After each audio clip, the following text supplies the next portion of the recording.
Nigel. He's a 12-2 gypsy cob. He's filthy, he's cheeky, but he's adorable. Nigel became Nigel. He was called Geezer. I didn't like the name.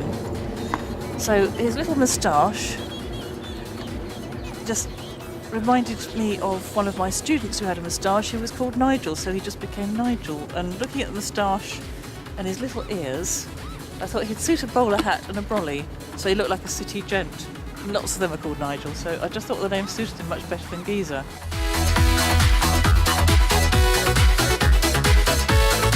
But this year, for the first time that I've known, she's got very tender feet and she's a bit grumpy about it. And it's caused by the wet mud. Nigel's normally the one to get bad feet. They are best of friends, even though they pretend not to be. They can both do with a good brush down. They look great when they're all brushed down. Let's try it.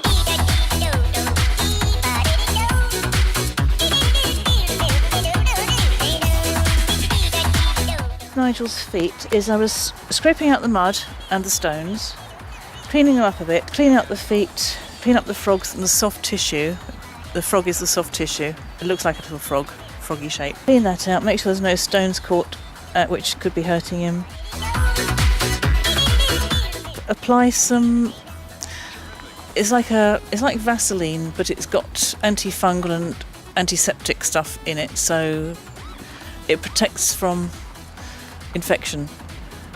Now, he has had infections previously in his feet, which is why I try to do them at least once a week, whether he's got a problem or not, because he's prone to it as he's quite pale. What I intend to do with his feet next is to trim round what we call the feathers, which are the hairy feet, the hairy bits of the feet. I don't want to take them too short, just at the moment they're too long and he's tripping over on them.